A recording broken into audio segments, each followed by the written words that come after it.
when I was setting this up, I'm like, all right, man, do not forget to pull the microphone down. Damn it. Also, I did not go through the settings to see why this microphone shuts off every couple minutes. So I just got to remember to look over here, look at the little bar graph, make sure it's moving. I don't know why it times out or whatever. Maybe it won't tonight. We'll find out. So anyway, new headset woes, you know. The Distec controllers, somebody was saying put VFDs on it. Well, it actually feeds the signal to several VFDs on this facility. And these Distec controllers are screwed. So almost a year ago at this ghetto central plant, I've shown you guys videos of this place before with the Millennium Scroll York chillers. Did I say Millennium Scroll? Millennium Screw. They're screwed all right. So this place has been compounding issues over the last year or two.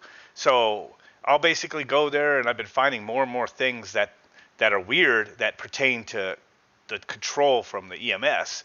So I've had to like manually set valves on each chiller, close certain valves, manually put system pumps on a hand position because they were switching. We'd go, whoa, this has been switching like randomly, and it's like no wonder it cooked some of the motors.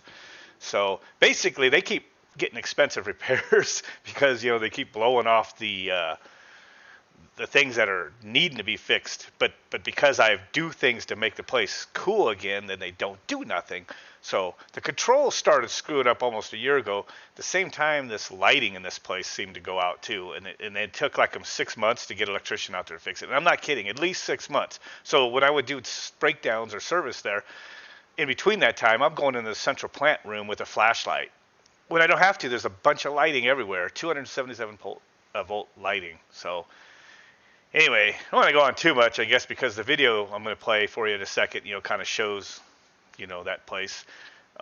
So up on the rooftop, I didn't show a video this time, but there's two huge York air handlers up there, VFDs, and one of the VFDs just randomly will just start slowing down, coasting down, and then right about time it's starting to coast down, it kicks back on. So if you go look at the VFD, it's an ABB drive. It says fault, basically missing enable. So if you have a reference voltage, like the 2 through 10 volts is there, but the enable is gone, I guess that'll cause it to like fault. But it'll reset as soon as that enable comes back, it starts ramping up. But because your fan's still spinning as it's slowing down and the VFD just tries to do its thing, the speeds are a mismatch.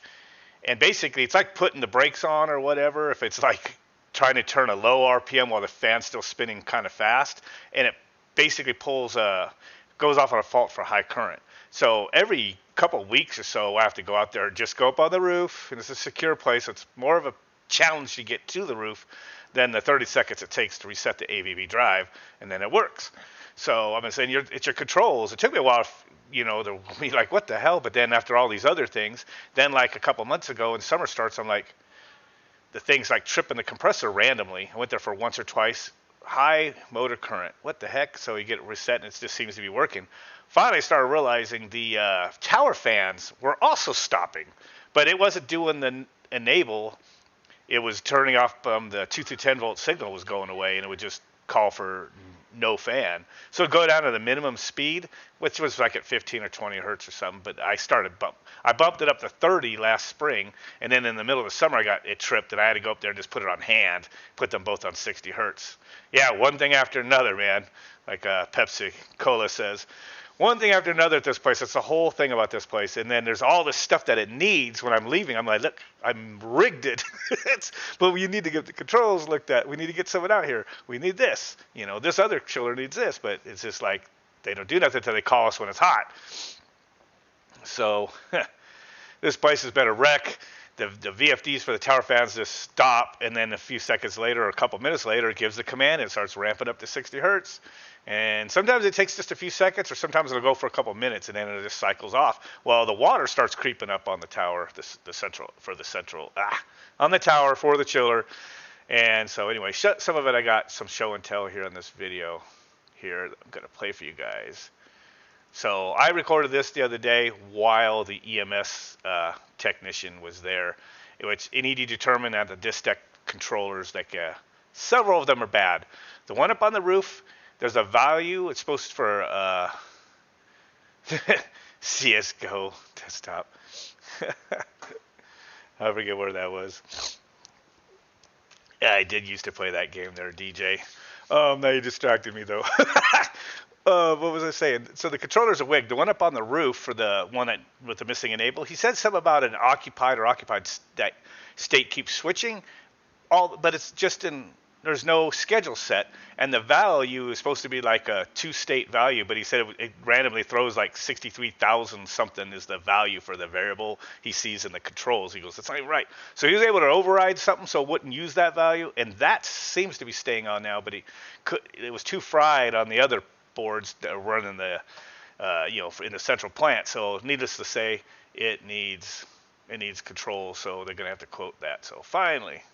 So anyway, I'm going to play this video, and I'll just engage you guys in the chat while that's going on, and then I got a couple other little show and tells, but this is the main one. This is us there earlier in the week when I met the central controls guy.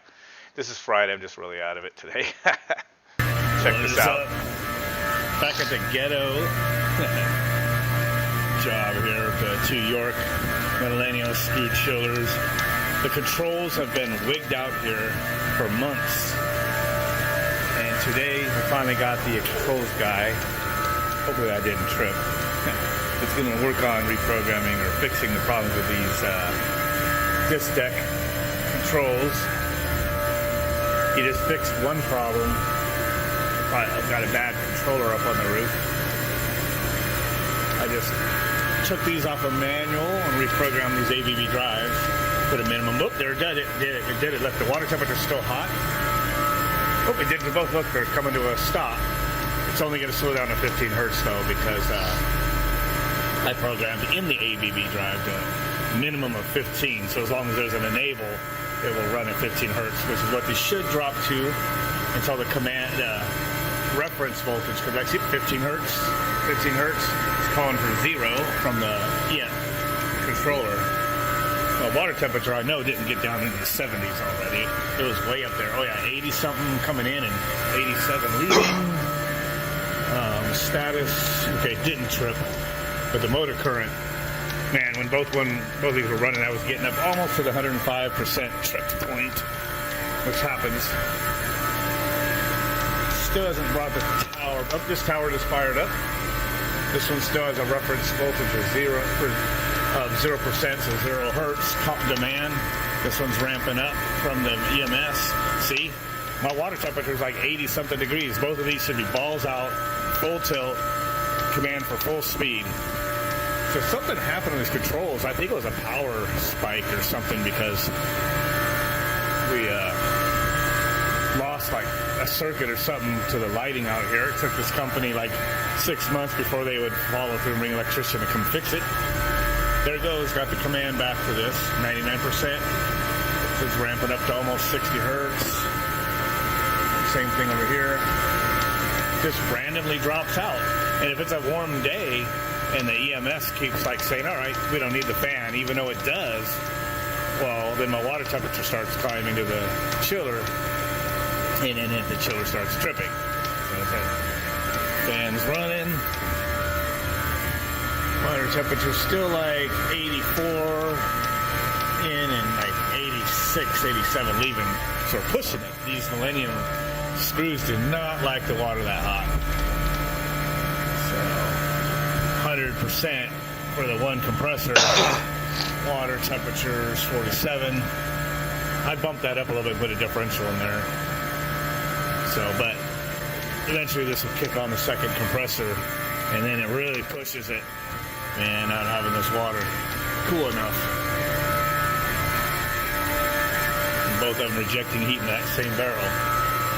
15 hertz, it went to 0 again, see? This thing is fucked up. So what I did when summer started is I changed the minimum frequency to 30 hertz.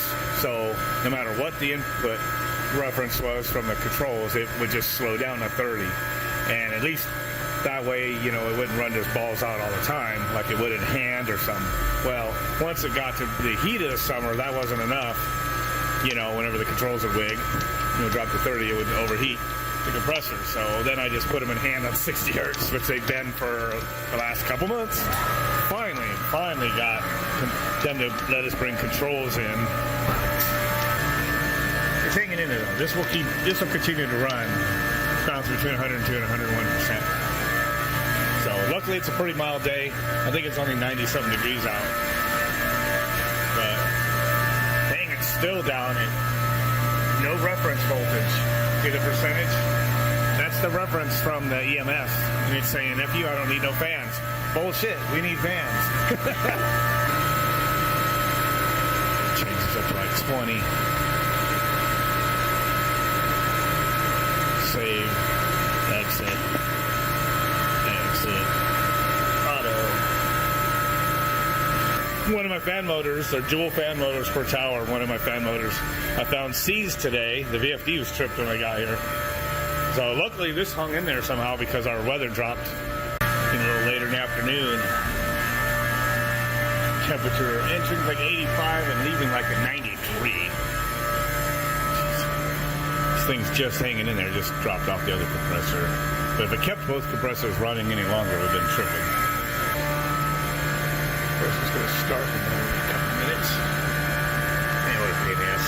And yeah, these slide valves don't do anything, but in the manual I've seen like some sort of procedure for testing the slide valve, but pain in the ass. I've read forums and stuff, and this seems, I know I've said this before, but I guess the gist of these things is they're just bastards, and those slide valves there's a spring in there that breaks. I guess it's known to happen on these, and it requires a complete compressor teardown to fix it. And of course that's not going to happen here. So this thing's just going to keep running until one of these pumps dies, and it just makes me cringe. So it's about once every 10 minutes that a compressor is starting. Because of I spread out the differential as far as this thing would let me do. And then I do notice in the program settings I can increase the anti-restart. It might hang in there like this for a while, but it just still sucks that it has only full capacity and overshoots the temperature. It's just stupid, man. This thing should be able to just cruise and maintain a steady water output, but it don't. Yep, no call for fans. I'm just watching this as the heat gets in the day. Okay, the outlet's down 87, and that's down 83, so it's actually dropping. But before I leave today, his controls might not get fixed. I think there's actually hardware issues with it. I'll probably have to kick that minimum back up to at least 45, 50 hertz. Yeah, these things are just going on and off. Let's see if we do it again. Now they're back to 1 0. So, I don't know. Because just that controls are just totally wigging out. And it's not just the VFDs that wigs out. It randomly opens and closes, these valves too. It would be, but I fixed that by putting them all in hand. And the other ones I don't want open, I have them manually closed like that. I closed there and over there, so the flat plate was randomly being put in the mix also, which doesn't help anything when you're taking chilled water temperature and exchanging it with your 80-degree water.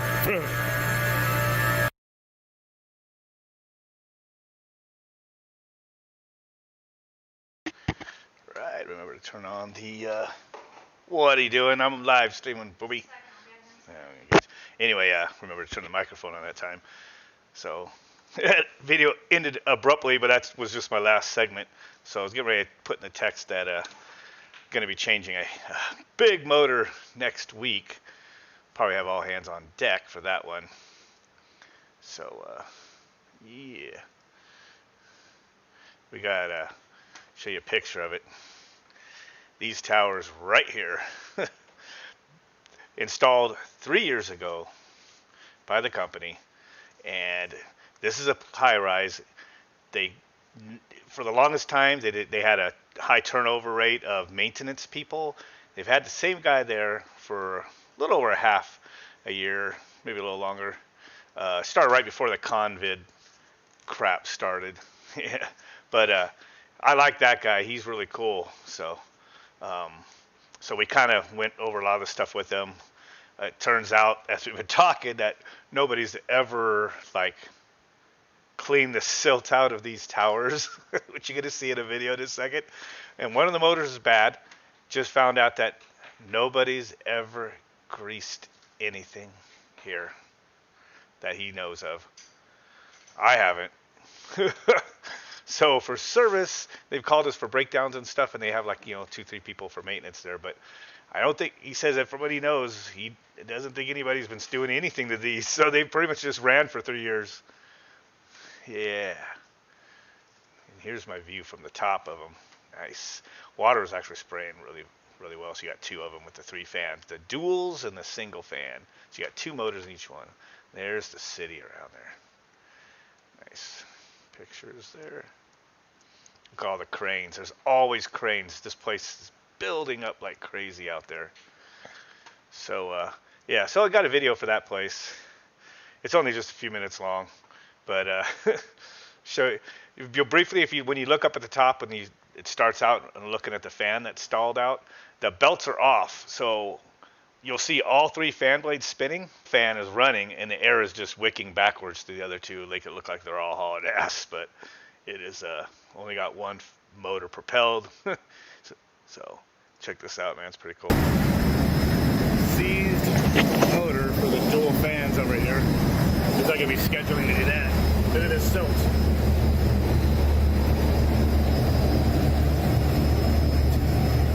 That silt is like 6 inches deep. Never been cleaned in 3 years. Surprisingly, none of these are plugged up.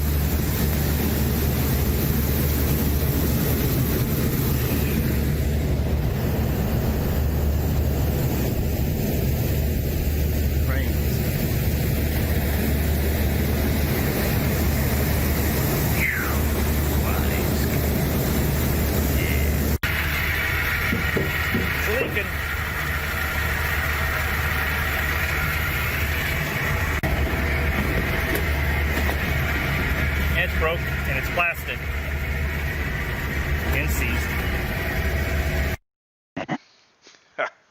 Yeah, so let me move this slide head back here. This is on a boiler, and its impeller was totally plastic. I was surprised at that. It was all fried right there. I was like, what the hell? And the motor seized. So that motor was up there. I don't know who changed it. I didn't. But then we're looking at this other one, and the water's just running out of it, and the bearings and the motor are squealing like crazy. So somebody already changed the other one with a new updated Armstrong pump, so I think we'll just do the same thing on that one. But yeah, what the hell, man? Freaking, what do you call it? The plastic. So yeah, in this up here, if you look closely, there's no belt around this, just this one. So these ones are just freewheeling, and there's the motor in between the 2. So that's like a 400-pound motor that we'll be rigging and getting in and out of this tower. I've done them before. So down here I go, so no maintenance. I go, what's the deck? Because the water looked, at a glance, the water looked all pretty cool and everything in there, looking at it. And then I'm like, and I stick my hand down in here. It's like, oh yeah, my whole hand is like buried into the silt right there. So, yeah. So I don't think anything's been greased, and it's going to need these drained, but we got to wait till the summer ends, or at least get it down enough to where you could run one at a time, which be pretty soon, actually, because got some days that are only a high of 100, 102. Yesterday was like 106, and today was a little over 100. So all the nozzles were flowing up here on top by some amount of luck. So, and then of course I got got another folder there. Photo makes it look a little better, but widescreen shot of everything. So those were all flowing real nice. And you got the city. I think I already showed that picture actually, didn't I? So, yep. So what else I got? I'm not going to go too late tonight, guys. Anyway. Oh, here's one more interesting thing to show you guys. Frederick's units. And I don't know if I got a wrong amp reading, because you're going to see in the video that I get like a 10.45 amps or something going into the circuit board. In the circuit board only powers the compressor and outdoor fan motor. But then the next time I put my meter there, it's like 4.5. So I don't know if it just slowed down or something changed. But anyway, it's a lot more amps going in than what's going to the compressor, and it's basically a built-in variable frequency drive. But these boards have power factor correction, and it says it in the tech stuff for these Frederick units that it is power factor correction. And the thing is, I've got 208 volts going in AC, single phase. I should have about 300 volts DC at the capacitors from full wave rectification. But what we have, after it goes through all the power supplies, it's doing a step up through, not like a buck boost, because it's actual full-fledged, full wound primary secondary transformers, it looks like. So it's stepping up the voltage to 430 volts that goes to that final IGBT drive for the compressor, and it's like a stable. It's a regulated power supply to the compressor inverter chip or whatever. So yeah. So I'm gonna play that video real quick. It kind of just shows me checking the amps and stuff, and then somebody said the compressor was noisy, but we have a lot of that shake and do weird stuff when the VFD runs them at certain speeds. They shake. I showed you guys in another video. So there might not be totally something wrong with this compressor, but I guess there was a lot of complaints on it in this particular hotel room. So they're authorizing to replace it under warranty, and there's a chance once everything paperwork's gone through, I might be able to keep the old one for some experiments at home, so I could stick it on one of my VFDs. So, yeah. Oh shit. So anyway, I'm gonna play this video for you guys real quick. Another interesting thing, though, even with their power factor correction and everything, they're doing step up somehow, and the current going in is like, look at that, 11 amps for just the compressor and fan. The fan, of course, I don't even think is even an amp on these things.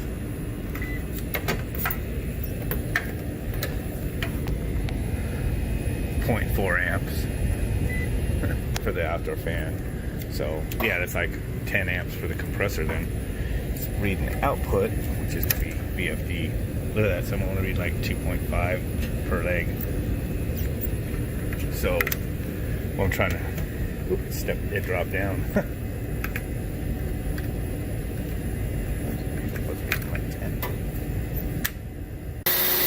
Frederick's VRF unit in the closet here. So basically, at that point, I couldn't believe it. So I was like, what? Wait, what? I thought for sure when I put the meter back over there, it was going to go back up to 10 and a half. But now I'm only getting like 4.95.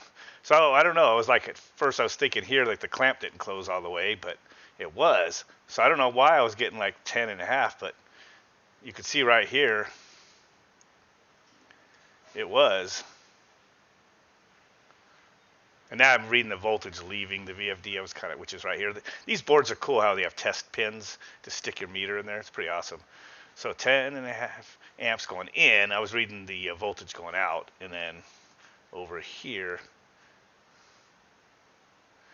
I was right here reading the amps going out. So 2.5. So, and then there's 208 volts going in, and 290 or so at this speed going out AC.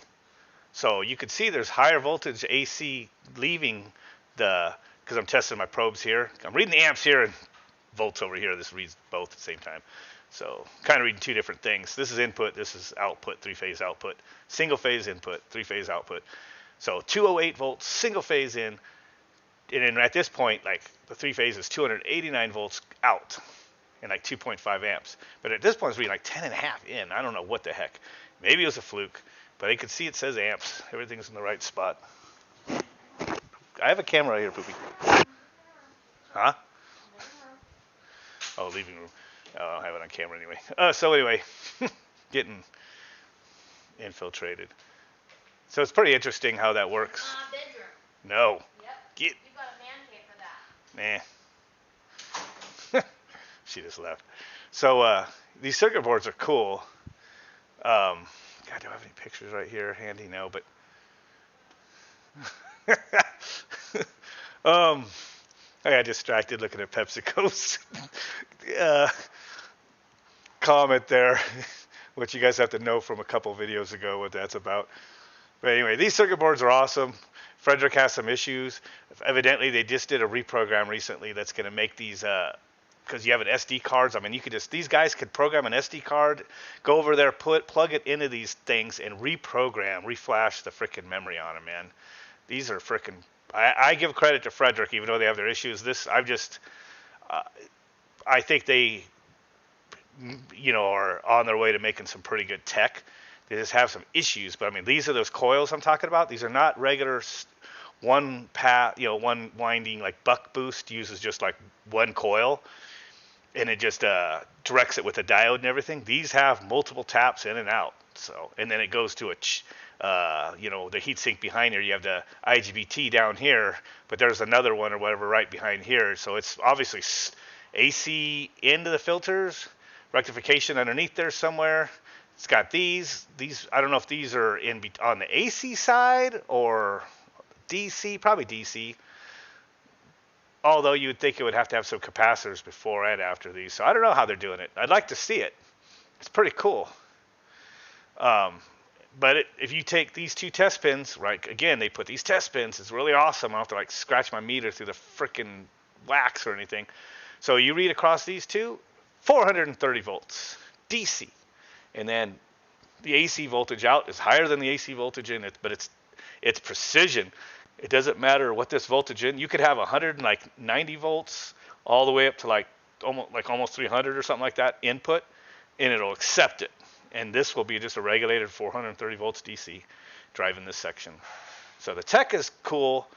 It ain't like Frederick's is like Goodman or Daikin taking shortcuts, but they have issues. But it's the guys are like they're working on it. So evidently, I heard that they got a reprogram, so it's going to jump the frequencies that are known to make those little rotary compressors shake, which I noticed it's at some of the slower speeds. And they were going to reprogram. Also, some of them had I was getting before in the past, it was tripping for, it was a fault 47 or something like that. I don't know, it was fault for I think that was the fault number, but it was like for overcurrent or something, but it wasn't. Everything was fine. Might have been for a temperature. I don't know. It's called an IC square or ICT. I don't remember what the fault looked up, but anyway, they reprogrammed that, so it gave it. I guess some of them didn't have the right program in for that. So, and they don't even have to change the board for that. I don't think. I guess they just plug in the. Where is it? This is jumping frames too fast. But there's SD card slot. There's an SD card right here. And then on this controller over here to the right, which, the main controller, there's an SD card down here. This has all the sensors in and out for the unit. That thing's always logging your sensors. It knows the input temperature, output temperature, all the pressures. Or I think it has pressure. Yeah, pressure transducers. It has all that stuff. I think it has pressure transducers. Can't remember now. I think it kind of has to. But it might have just had, can't remember. But anyway, whatever it has, it logs it all. Because this is just a high pressure switch and low pressure switch on here. Does it have a transducer? It probably does on the suction side at least. I can't remember now. Usually VRFs have a transducer, at least on the suction side. But anyway. Pretty cool.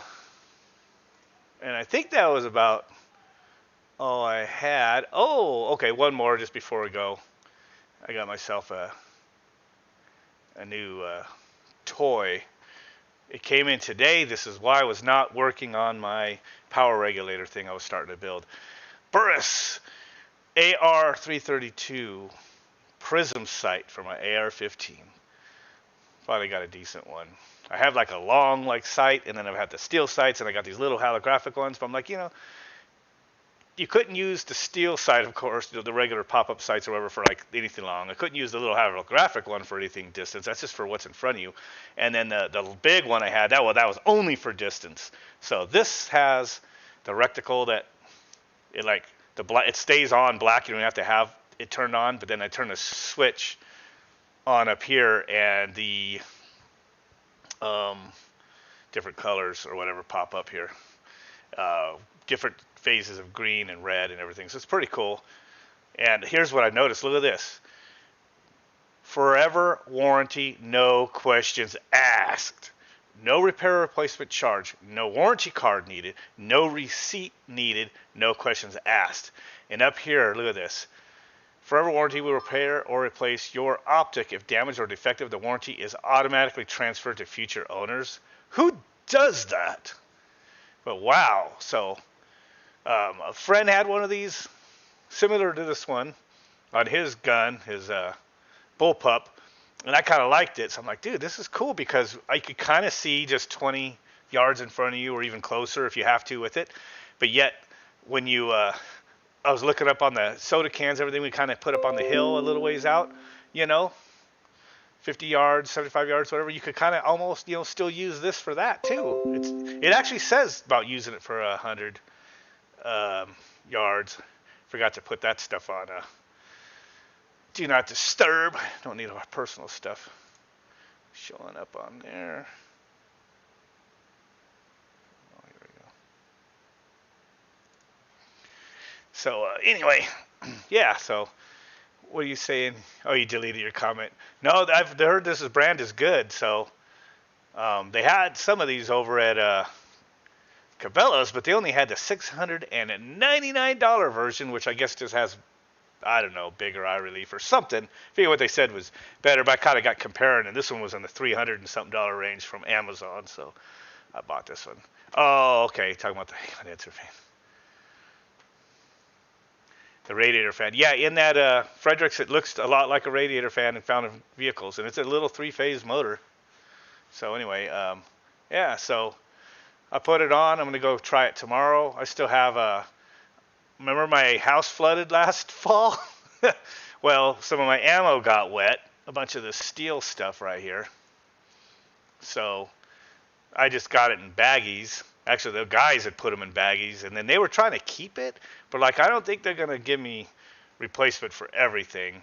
So I wound up, they didn't want to give it back with the guys who took it and put it in their storage. I was like, oh, no. So, yeah. Yeah, that was last year. I went all the way right until Christmas, man. Our house was apart. It sucked. But anyway, yeah, so I'll use the steel to shoot tomorrow. I use a little little bore sight, laser, kind of dialed it in pretty close. So it should be on paper target for the first shot, hopefully tomorrow.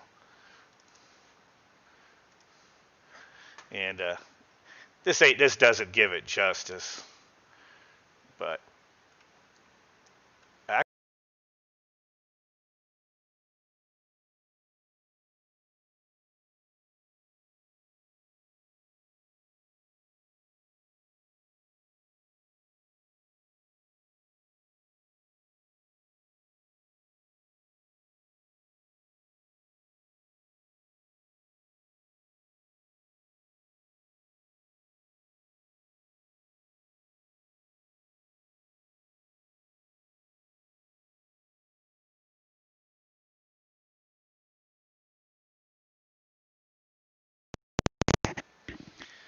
all right, the audio died. Was that the first time it did it automatically tonight? Probably because I flipped it up a couple times to play you guys some of those videos, and that's how you mute it. But yeah, so there's something wrong with this one here, this new Logitech, where if you just use it for a while, it automatically turns off my mic, and I have to just flip it up and back down, and it turns on again. So maybe there's a timer for that. But I was just basically saying, I was just looking at this tonight, and I had that laser bore sight in there, and I had dialed it in, and then I just took a picture of it like this. So, but gun was unloaded for that. It's in my house. But so that's what I'm going to be doing probably in the morning, playing with that. So before I go, yeah, let me see here. I know some of you guys are gamers and everything, so you probably know how to use all this stuff here. And a lot of this stuff I have is gaming, but I don't have it necessarily for gaming. I have the light up keyboard with the rotary volume and everything I like from Logitech. You can change all the colors on, you know, right here. It's all on, I have it on blue right now. And I have the mouse, the weights. But I do a lot of, I'm just on the computer doing graphics or video or whatever, so I kind of like this stuff. Is there like a setting for turning this thing off? Firmware update. Huh.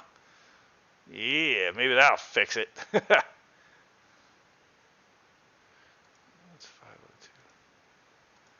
I think this is the 533. Say we would chip volume. Nope. But I don't know, man. What's this mean? Oh, it's something else. That, man. Customize.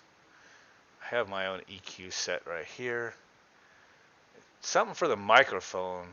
Enable per profile equalizer.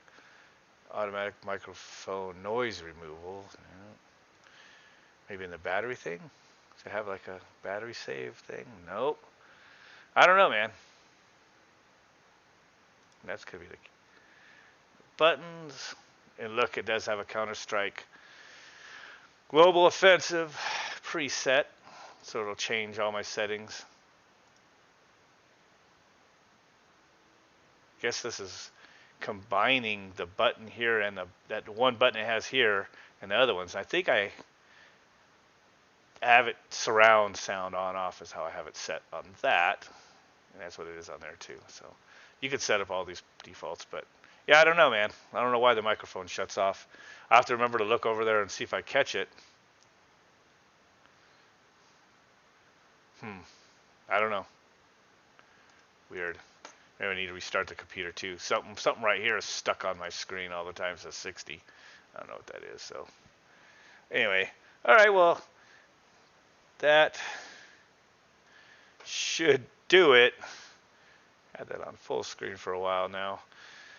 Anyway, that's just pretty much some of the nitty-gritty of some of the interesting things I looked at. Oh, let me just show you guys one more thing. I took photos right before I came up here just to show you guys where I stopped on my thing. Don't laugh at this thing, but I don't know, it's starting to turn into a monster. Down in the garage there, you guys can see this. Remember I told you guys last week, Luke, you are late because I was just getting ready to stop the stream and my wife doesn't want me staying up too late. So, but I'm just about to end here in a couple minutes. I keep saying that. Here's that old disconnect box that I'm starting to mount everything in to make my own voltage regulator to feed my VFD, DC voltage regulator. So I'm starting to wire some stuff up. I took one capacitor and put it in here for now. It's a 400 volt, 1000 microfarad capacitor. 1000 microfarad. And the board I took this off of has 6 of these fuckers on it. And I believe it was an old LG VRF circuit board, so they mean business. I just put one because I have to at least have one for testing because it's got to charge a capacitor. Here's a bleed off resistor I added so I don't get shocked after, as long as I let it discharge for a minute. So AC is going to come in here, and actually I'm going to add one more of one of these right here, I think, and put this this right here, this choke. This is a AC power choke. I'm going to probably land it right between 2 of these, and then so my AC power come in, hit that, go through the choke, goes to the rectifiers down here. I got another close-up of that, and then it's going to, let's see here. Right here. There's a bunch of, everything looks funny. It's because I was using flux, and it's everywhere. I got to clear it out with some cleaner when I get done. But so yeah, the AC power comes in, 2 bridge rectifiers, positive out, right to the positive rail right up here. It's going to go to that capacitor up there. Negative goes over to this, what is it, the source of the, I always get that mixed up, drain source. Right here. Yeah, the source. Drain will be like the capacitor basically, and then the negative terminal, and then the source will be the actual negative of the power coming in. So yeah, so this is source, which is right here, and then drain goes over here. I only have one hooked up because I'm just gonna test it with one at first. My microphone's still working. Yeah. Here's your gate terminals. I have some resistors tied across them already between source and gate. That way, when you leave the gate terminal unhooked up, when I put power to it, it'll hold it off, the MOSFET off, so it won't fry it. In case I forget, it doesn't hurt to leave some extra resistors on there. So anyway, this goes down there. I got to add some, some what do you call it? Some diodes just to keep to clamp it or whatever. I probably don't need those though, because that's usually you need to clamp them for induction loads, because when you quickly turn off the current, magnetic field collapses in a reverse polarity, comes back to the MOSFETs. And the funny thing is, they always show, a lot of these show a built-in clamping diode right here. But yet, in their circuits, it shows you adding one, so I don't know. I bought some diodes, and I had to wait to get some really high voltage ones, because it's going to be over 300 volts DC that these things see. But I don't know, I might not need them, because it's a capacitive load as far as where this is going, and it shouldn't see any reverse, voltage across these two terminals here. So we'll see. So anyway, I'm almost ready to, at this point, this is ready for me to do some testing. I can even, what I'll probably do is just use a 24 volt transformer and just send 24 volts into here. And then I'm going to hook up my microprocessor circuit and just watch it switch and see what happens to charge up here. And then testing, reading high voltage. I'm going to voltage divide the high voltage from the capacitor here, charge capacitor, and voltage divide it, send that lower voltage, it'll be under 5 volts, to a optical isolator. I already kind of tested this out, and it basically will power the internal LED diode inside the optical isolator, that's it, and then the output that circuit on that, which is like an open, transistor, whatever, photo transistor. Get it, dude. I'm not having a good Friday. Anyway, it will. I could basically bias that transistor with the varying intensities of light, and actually make a varying voltage proportional to the voltage in the capacitor. So basically, I'll be able to have the 300 volts be like a 2 or 3 volts that's going up and down, that feeds into my microprocessor, and then I'll regulate the MOS using the pulse width modulation out to the MOSFETs. So my goal with this thing is to basically set my microprocessor up to regulate like 300, maybe even 305 or whatever volts into the capacitors. Once the capacitor, and so when it starts sagging below that, the pulse width goes bigger. If it goes above 300 volts, the pulse width will go smaller, and it'll regulate just at 300 volts. But when the solar power is tied into the same capacitors, and ultimately the ones in the VFD will be tied in parallel to this, what will happen is it'll be over 300 volts, right? And then it'll be several volts over the 300 volts, because I've got 330 volt solar when it's at full output. I should have zero pulse width modulation coming from my microprocessor anytime I'm like, say, over 305 or 310, depending on how I set it up, to where I can make my solar fully power my VFD during the prime time of the day when I have good sun, instead of splitting it 50-50 like it is now. And then as the sun has been coming up, or sun's going down with the acute angles,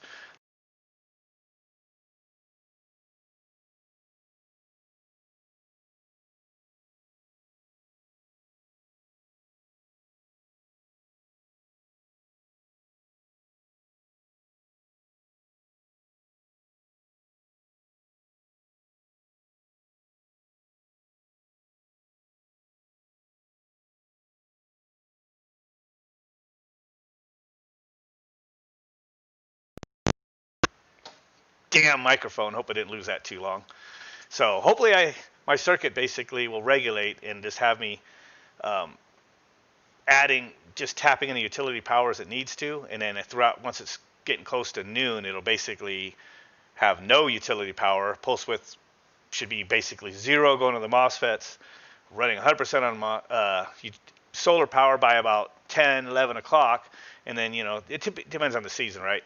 So right now, I think from like 9 o'clock to like 3 o'clock, it will definitely run my compressor at 40 hertz, if not at 60 hertz. I know from like 10 till 2, I think it could pretty much run my compressor at full 60 hertz. But now we're starting to get past that, time of the year. So, but there's a part of the day, when the sun is clocked, where the solar should provide enough voltage and not sag, providing all the current. This pulse width modulation will basically be 0. And then as it starts, sagging the voltage because the solar is not maintaining, then it'll just tap enough off of my utility power, just enough to keep it up at my regulated, whatever I program it for, 300 volts, for example. So should use as much solar power as it possibly can. No switching frickin' contactors, none of that stuff. It's just going to be automatic. So, and real quick on this paper, these two MOSFETs are big fat MOSFETs I got. So I think I should be going good. Look at this. Maximum voltage, 500 volts. So maybe 300 to 330 is what it's going to be seeing, basically around 300 when it's switching. And then the current, look at this, 100 amps continuous through that sumbitch. It says, as it says, and pulsed current, it can see spikes of 400 amps through that sucker. And then over here, power dissipation. This is what you need to look at when you get MOSFETs and we'll put them on heat sinks. One MOSFET could do 2,500 watts. That's what it says on this sheet for it. So two of them in parallel, theoretically, I got 5,000 watts. And that compressor don't pull no 5,000 watts. That compressor is probably pulling like 200 watts for 310 for like a 29,000 BTU compressor or whatever it is in there. So maybe 3,000 watts or so. Maybe a little more. I don't know. But anyway, these two MOSFETs, and it just switched always the same voltage. So, I mean, it should do it. These two should be all I need. So IGBTs, all they are is a bunch of these grouped together in there. So this is should work. These two rectifier diodes here, same ones I'm using in my homemade thing out there, and they don't even get hot anymore since I put the fan on them. So again, no fan here. It's just going to be this heat sink that's in the air. If for some reason it puts off a heat and it's too hot, then I don't know, I'd have to re-engineer everything. But I think it does say temperatures. So continuous 100 amps at 77 degrees Fahrenheit. So 60 amps, it still could do 60 amps at 100 degrees or 212 degrees Fahrenheit, boiling. So, and remember these diode packs, the rectifiers, I did see the heat sink get up to 200 and like, I forget what it was, 220 or something before I put a fan on its heat sink. But the reason its heat sink was hot is because I had it inside an enclosure, and I kind of knew it was going to do that. I knew putting it inside the enclosure and closing it, no fan, no air exchange, it was just going to build up heat. As long as I think I kept the door open, it was fine. But now I have just a little tiny mushroom fan on it. I put my hand in there, and you can't even tell the difference of the temperature of the heat sink and the temperature of the air. I mean, you've literally put your hand on it now, and it doesn't feel hot. It feels just like everything else. So I don't think it's going to build up too much heat. I think it'll be fine. And just to show you guys again what I'm doing with this before I leave here, I'm switching my DC power before the capacitors, not like, rectifying to a capacitor, then switching it after that capacitor. I'm switching the, full rectified pulses, the AC pulses. So because I'm going to be switching it to keep the voltage down, it's only going to really add pulse width modulation once my voltage gets down to 300. Technically, because my capacitor won't be up at 330 volts, but it'll be down at 300 volts. That means it should pull current earlier in the sine wave amplitude, and it's going to be doing it in pulses, so it'll be like pulse, whatever, pulse width it's at the time, but it should like basically pull pulses along a longer duration of the amplitude up and down. of the thing, which should make it a little more of a better average, coming off the power, the utility power, and going through the chokes and everything. Hopefully it'll be a little more of a smoother current, Maybe I won't get a weird reading, because the whole thing now that started a lot of this even discussion was that fact that my VFD only runs like, 9 or whatever, I forgot what it was, not even that much, but you take the current to the compressor, 3-phase, and multiply it times 1.73 or whatever, and that's what your input voltage should be, or amp should be, I'm sorry, but it reads kind of higher than that. And I know the VFD isn't eating, like 5-6 amps, but it just reads like 20, when the utility power is powering my VFD completely, the single phase input. But I realized as we're talking that our clamp amp meters, they just make an RMS, but it's supposed to be a sine wave current flow that it calculates that RMS off of. That's not the current pulses these get. The capacitor is up at 330 volts, or a little bit of sat, and then you're only pulling current at the top of each of the sine waves. So it's no current at all, and then it pulls a quick spike of it, as you get that little DC ripple you always see with the scope. So it's pulling real quick, high current pulses, and then our clamp meters, I think, just don't read that. It reads high current, and I think it just calculates a grossly inaccurate RMS, amp reading. I tried it with several meters, and they all read like that. Even my big amp probe one that's made for VFD, so whatever. So I've noticed that. That's why on that Frederick video I was starting to show you guys earlier, it was that I had the other thing. The other interesting thing, though, even with their power factor. Pause it here, the video I was showing earlier. And I was reading 10.5 earlier, but I don't know if that was a fluke, but output to the compressor is 2.5, but yet in to the board, right after that, was like almost 5 amps. So even here in the field on a board with power factor correction, I'm reading like 4.95 amps going into that power board, and that power board only powers the compressor, which was 2.5 amps, and then the fan is at pulling 0.4. But you know what? I forgot that I'm reading 3-phase to single phase, so I might have been talking to my ass right there. So 2.5 times 1.73 or 72 or whatever, 4.3 plus 0.4. All right, so it isn't like reading weird, but like I said, that thing has power factor correction in it, so maybe they're cleaning it up. So that's actually reading pretty much almost exactly what you expect it to read, because 2.5 amps at a 3-phase output. I forgot this was only single phase in, but at first though it was wigging me out because it was showing me like having 10.5 amps going into it, unless it was, and then it slowed down after I read that and after I read that. So I don't know. I'll have to check them again next time I work on a Frederick, but I'm gonna have to start checking more devices that are single phase in and 3-phase out. Mitsubishi, mini splits, whatever, just kind of calculate the amps in and the amps out and see if it's normal to get a weird, wacky reading. But I've been looking more and more at these circuit boards, and even the Mitsubishi is using a second IGBT chip. It's almost the same chip they use to drive a 3-phase compressor, but they're just using the MOSFETs in it. They're switching the power before it goes to the capacitor, so somehow they're doing a little bit of power factor correction, even in the Mitsubishi boards that have been taken out of those little freaking 2-ton, 3-ton Mitsubishis. Took one apart here. So, and then the Frederick one, of course, has got crazy amount of tech into it.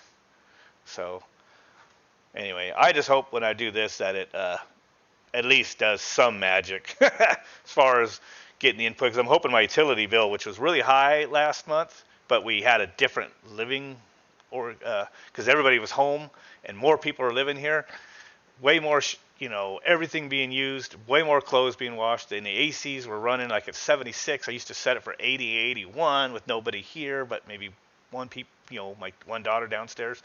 So this summer, I can't even compare it to last summer just because our living arrangement is so different, and because of the convid, my wife was here. Got 2 other adults here that weren't here before right now. So the electric bill went up like $50, $60 from the year before.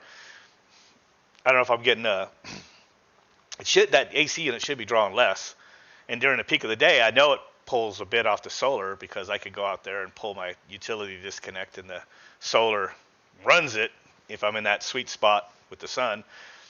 And other than that, I could check the amps, and when I have the DC put in from the solar, the amps go way down from the utility power I'm checking. But I don't know if it's because it's dirty, the meter reads fucked.